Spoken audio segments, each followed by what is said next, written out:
Geography, GK, general knowledge, सामान्य ज्ञान। वायुमंडल, एटमॉस्फेयर किसको कहते हैं? जलवाष्प जिसको वाटर वेपर कहते हैं, गैस और धूलकण, धूलकण मतलब डस्ट पार्टिकल के वे आवरण, मतलब जो उसके पृथ्वी के चारों ओर पाए जाते, अर्थ के चारों ओर घेरे हुए हैं, जो पृथ्वी के चारों ओर से सैकड़ों किलोमीटर तक के बाहरी भाग को ढके हुए हैं, उसको वायुमंडल या आपका एटमॉस्फेयर कहते हैं। जैसे ये पृथ्वी है, इसके चारों ओर जो वायु पाई जाती है और जलवाष्प जिसे वाटर वेपर कहते हैं और धूल के कण जो पृथ्वी के चारों ओर पाए जाते हैं, उसको कहते हैं हम वायुमंडल और एटमॉस्फेयर कहते हैं। अब इस वायुमंडल और एटमॉस्फेयर अंदर कौन कौन सी गैस पाई जाती है और कितनी गैस पाई जाती है?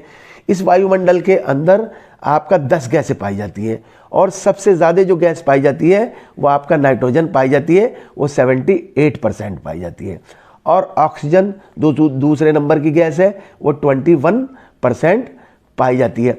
इन दोनों गैसों को अगर मिला दिया जाए तो ये दोनों गैसें हो जाती है 99%। अब बचा 1%।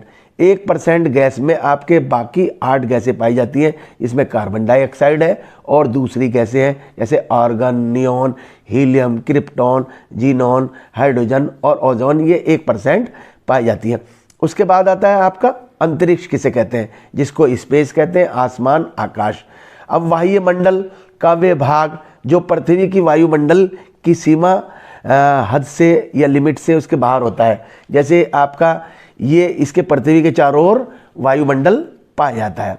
अब जहाँ वायुमंडल ख़त्म हो जाता है तो वायुमंडल हो जाता है, लास्ट जो होता है वायुमंडल का उसको वायुमंडल कहते हैं। और जब उसकी सीमा जो है वायुमंडल की सीमा ख़त्म हो जाती है, मतलब यहाँ तक कि अगर वायुमंडल पाया जाता है पृथ्वी पर और उसकी सीमा ख़त्म हो गई तो उसके बाद जो शुरू हो जाता है आपका अंतरिक्ष और स्पेस, उसको कहते हैं। इसके बाद आता है आपका ग्रह जिसको प्लैनेट कहे जाते हैं। अब तारों की परिक्रमा, तारों का मतलब आपका यहाँ से स्टार जिसको सन को तारा कहा गया, की परिक्रमा, घेरा चक्कर जो उसके चारों तरफ घूमते हैं, करने वाले प्रकाश रहित इसमें जो प्लैनेट पाए जाते हैं, जैसे आपका पृथ्वी है और आपका मरकरी, वीनस, ये सब जो ग्रह जितने पाए जाते हैं ये प्रकाश रहित रहते हैं, लाइटलेस। इनके अंदर कोई अपनी रोशनी नहीं होती। जो रोशनी मिलती है इनको आपका सूरज से मिलती है, तो सूरज को यहाँ तारा कहा गया। तो प्रकाश रहित आकाशीय पिंड, सेलेशियल बॉडी को ग्रह कहा जाता है, जैसे आपका पृथ्वी और अर्थ है। अब इसमें हम आपको बताते हैं, जैसे ये सन है, इसको तारा बोला गया और इसके चारों तरफ जो पाए जाते हैं ये आपके जितने 8, इनको ग्रह और प्लैनेट बोलते हैं। तो पहला जो सबसे नज़दीक उसका आपका सौरमंडल में हमारे कितने ग्रह पाए जाते हैं? 8 ग्रह पाए जाते हैं।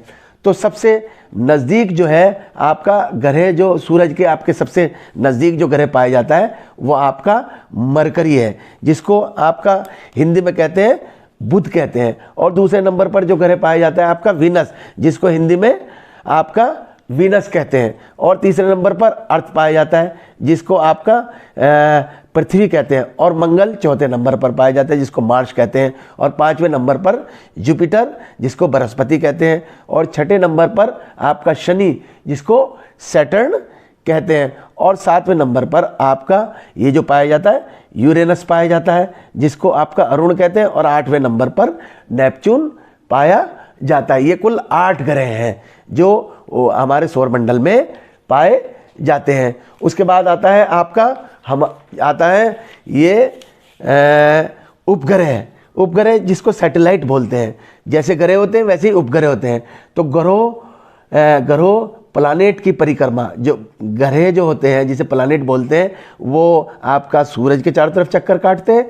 और उपग्रह जो होते हैं वो ग्रहों के चारों तरफ चक्कर काटते हैं। छोटे आकार के आकाशीय पिंड, इनका साइज छोटा होता है, जिनको सेलेस्टियल बॉडी कहते हैं, उन्हें उपग्रह कहते हैं। जैसे आपका चंद्रमा। अब आप इसको देख लीजिए, इस सोलर सिस्टम में ये है ग्रह जिसको प्लैनेट बोलते हैं। और इन ग्रहों के चारों तरफ जो आपका घूमते हैं उनको उपग्रह या नेचुरल सैटेलाइट कहते हैं। अब हमारे सौरमंडल में 185 आपका प्राकृतिक उपग्रह नेचुरल सैटेलाइट है। जबकि हम पृथ्वी की बात करें तो पृथ्वी की एक सैटेलाइट है और बहुत सारे ग्रह हैं आपका, जैसे यूरेनस है, उसके 27 सैटेलाइट हैं जिसे उपग्रह बोलते हैं।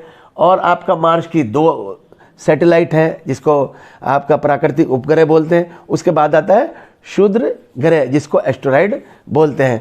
तो 2 ग्रहों के बीच में पाया जाता है, जैसे बृहस्पति और मंगल ग्रह। बृहस्पति मतलब जुपिटर और मंगल ग्रह की कक्षा ऑर्बिट के बीच चक्कर लगाने वाले बेहद छोटे पिंडों, बहुत छोटे छोटे पिंड होते हैं, उनको आपका एस्टेरॉइड और या क्षुद्र ग्रह बोलते हैं। अब आप इसमें समझ सकते हैं, इसमें देखिए आप जुपिटर है, ये जुपिटर है और ये मार्स है। इन दोनों के बीच में ये जो पाए जाते हैं छोटे छोटे पिंड, इनको आपका एस्टेरॉइड या क्षुद्र ग्रह बोलते हैं। ये ऑर्बिट में चक्कर लगा रहे, ऑर्बिट इसको कक्षा बोलते हैं। ये सूरज के चारों तरफ घूमते रहते हैं, जिनको एस्टेरॉइड बोलते हैं। उसके बाद आता है कक्ष, जिसको एक्सिल बोलते हैं। जिस पथ रास्ते पर ग्रह जाते हैं और आपका प्लैनेट या उपग्रह, सैटेलाइट और अंतरिक्ष यान, स्पेस क्राफ्ट या शटल परिक्रमा करते हैं, उसे कक्ष कहा जाता है। अब चंद्रमा मतलब मून, पृथ्वी की परिक्रमा चक्कर कितने दिनों में लगाता है चंद्रमा?